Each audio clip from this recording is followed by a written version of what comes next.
नमस्कार, जनप्रभात सुपरफास्ट में आपका स्वागत है। मैं हूं हेमेंद्र सिंह। एक नजर डालते हैं आज की सुर्खियों पर। राजस्थान में खतरे में फंसी मुख्यमंत्री अशोक गहलोत की कुर्सी। राजनीतिक उठापटक के बीच दो गुटों में बंटी कांग्रेस। सीएम गहलोत की अध्यक्षता में कांग्रेस के विधायक दल की बैठक शुरू। सचिन पायलट का दावा, मेरे पास 30 विधायकों का समर्थन। संकट के बीच राजस्थान कांग्रेस प्रभारी अविनाश पांडे ने किया दावा का 109 विधायकों ने पार्टी के समर्थन में किया हस्ताक्षर। सीएम अशोक गहलोत के जाल में फंसे deputy CM Sachin Pilot. Call detail और रिकॉर्डिंग ने बढ़ाई पायलट की मुसीबत। कांग्रेस की मीटिंग में पायलट के शामिल नहीं होने पर होगी कार्रवाई। पायलट के मीटिंग में न आने पर कांग्रेस से किए जा सकते हैं बाहर। राजस्थान कांग्रेस प्रदेश अध्यक्ष बदलने की शुरू हुई कवायद। पायलट की जगह रघुवीर मीणा को मिल सकती है पार्टी की कमान। सचिन पायलट आज गृह मंत्री अमित शाह से कर सकते हैं मुलाकात। अपने विधायकों के साथ थाम सकते हैं बीजेपी का दामन। सीएम गहलोत के करीबियों पर दिल्ली से राजस्थान तक छापेमारी। केंद्रीय रिजर्व पुलिस के साथ आयकर विभाग कर रही है पड़ताल। मध्य प्रदेश में शिवराज सिंह चौहान ने किया विभागों का बंटवारा। नरोत्तम मिश्रा बने गृह मंत्री। यशोधरा राजे सिंधिया को खेल मंत्रालय। नरोत्तम मिश्रा से स्वास्थ्य विभाग छीनकर डॉक्टर प्रभुराम चौधरी को सौंपा। सीएम शिवराज ने सिंधिया समर्थकों को उनके पसंद के सौंपे विभाग। कांग्रेस विधायक प्रद्युम्न लोधी इस्तीफा देकर मध्य प्रदेश बीजेपी में शामिल। सीएम शिवराज ने निगम का अध्यक्ष बनाकर दिया कैबिनेट मंत्री का दर्जा। लद्दाख में चीन की सीमा तक सबसे ऊंची रेल लाइन बिछा रहा है भारत। सामरिक दृष्टि से महत्वपूर्ण अपने प्रोजेक्ट को रेलवे दे रहा है रफ्तार। प्राथमिक भू सर्वेक्षण और 1500 किलोमीटर लेवलिंग का काम पूरा। बिलासपुर के लेह टाउन के बीच पटरी बिछाने का काम शुरू। बुधवार को हो सकती है भारत चीन के सैन्य कमांडर स्तर की बैठक। वास्तविक नियंत्रण रेखा की मौजूदा स्थिति पर होगी चर्चा। सेना के आधुनिकीकरण के लिए 72,000 असॉल्ट राइफल खरीदेगा भारत। अमेरिका से मिलने वाले हथियार से LAC पर मजबूत होगी सेना। विकास दुबे पर मेहरबान और मददगार अफसरों की जल्द आएगी सामत। जांच का दायरा बढ़ाते हुए SIT तैयार कर रही है लंबी सूची। अमर दुबे की पत्नी को गिरफ्तार करने पर बैकफुट पर आई पुलिस। फजीयत होने के बाद अमर की पत्नी की हो सकती है रिहाई। भारत में कोरोना संक्रमितों की संख्या 8,79,000 के पार, जबकि अभी तक 23,187 लोगों की हो चुकी है मौत। देश में एक दिन में 29,000 से ज्यादा नए मामले आए सामने, जबकि 18,000 मरीज हो चुके हैं ठीक। 500 लोगों ने गंवाई जान।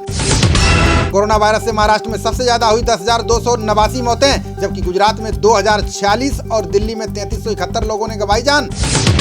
महामारी से यूपी में 934 और तमिलनाडु में 1,966 लोगों की हुई मौत। राजस्थान में 510 और मध्य प्रदेश में 653 लोगों ने तोड़ा दम।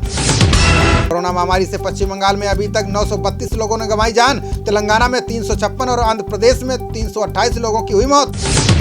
दुनिया भर में संक्रमितों की संख्या 1,30,35,000 के पार, जबकि वायरस से 5,71,000 से ज्यादा लोगों ने गंवाई जान। दिल्ली हाईकोर्ट के 6 कर्मियों का कोरोना टेस्ट आया पॉजिटिव। कोर्ट ने पूरे स्टाफ का कोरोना टेस्ट कराने का दिया निर्देश। नानावती में भर्ती अमिताभ बच्चन और अभिषेक की हालत स्थिर। कोरोना की रिपोर्ट पॉजिटिव आने के बाद कराए गए थे भर्ती। यूपी के खेल मंत्री उपेंद्र तिवारी का कोरोना टेस्ट आया पॉजिटिव। अब तक योगी सरकार के 4 मंत्रियों को हो चुका है कोरोना। जम्मू कश्मीर के अनंतनाग में सुरक्षा बलों को मिली बड़ी कामयाबी। मुठभेड़ में एक आतंकी ढेर। बीते 24 घंटे में 4 का किया सफाया। नेपाल के दूतावास ने भारत के विदेश मंत्रालय से की शिकायत का भारतीय न्यूज चैनल दिखा रहे हैं अपमानजनक कंटेंट। बिना मास्क वालों के खिलाफ शिवराज सरकार ने शुरू की मुहिम। रोको टोको कार्यक्रम के तहत पैसा लेकर पहनाया जाएगा मास्क। दिल्ली हिंसा में पुलिस की स्पेशल सेल ने किया बड़ा खुलासा। का खालिद के खातों से सिंगापुर से आता था पैसा। यूपी में 55 घंटों तक चलने वाला लॉकडाउन आज हुआ खत्म। अब हर शनिवार और रविवार को लगा करेगा लॉकडाउन। यूपी में कोरोना के बढ़ते मरीजों पर अखिलेश यादव ने उठाई मांग। का अधिकारियों को हफ्ते में 4 दिन बुलाया जाए दफ्तर। अंडमान निकोबार में फिर महसूस किए गए भूकंप के झटके। रिएक्टर पैमाने पर 4.3 रिकॉर्ड की गई भूकंप की तीव्रता। दिल्ली के LNJP अस्पताल में शुरू हो सकती है plasma therapy. Deputy CM Manoj Sisodia ने दौरा कर लिया तैयारियों का जायजा। जमीनी विवाद में तमिलनाडु के द्रमुक विधायक गोली चलाने पर गिरफ्तार। अन्ना द्रमुक ने विपक्ष पार्टी पर लगाया बंदूक संस्कृति को बढ़ावा देने का आरोप। कांग्रेस अध्यक्ष अजय लल्लू ने प्रियंका गांधी पर किया बड़ा ऐलान। का यूपी विधानसभा चुनाव में पार्टी का चेहरा होंगी प्रियंका गांधी। बिहार के डिप्टी सीएम सुशील मोदी ने RJD पर साधा निशाना। बोले विधानसभा चुनाव टालने के लिए बहाने तलाश रही है पार्टी। जम्मू कश्मीर में जल्द होगा विधानसभा का गठन। राम माधव बोले अनुच्छेद 370 को किसी भी हालात में बहाल नहीं करेगी केंद्र। गौतम बुद्ध नगर में मिशन मोड पर शुरू हुआ कोरोना जांच अभियान। अभियान के तहत रविवार को 4,177 लोगों का किया गया परीक्षण। हरियाणा के कई जिलों में टिड्डी दल ने किया प्रवेश। कृषि मंत्री बोले टिड्डियों से निपटने के लिए सरकार उठाएगी जरूरी कदम। साल पौधारोपण अभियान के तहत 10 लाख पौधे लगाएगी बीएसएफ। रविवार को अर्धसैनिक बलों ने लगाए 2.5 लाख पौधे।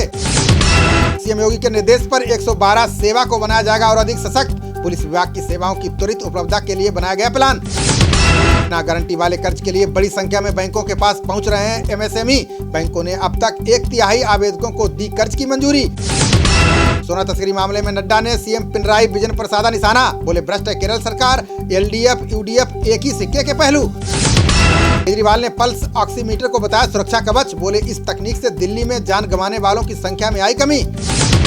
इस सदी में पहली बार नंगी आंखों से दिखेगा धूमकेतु का नजारा। 22 जुलाई को पृथ्वी के सबसे निकट होगा धूमकेतु।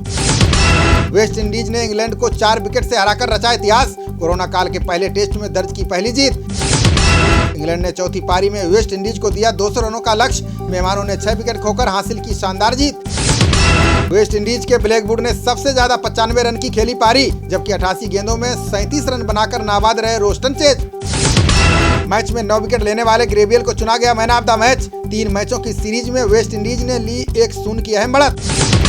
खबरों का सिलसिला जारी रहेगा, देखते रहिए जनप्रवाद। नमस्कार।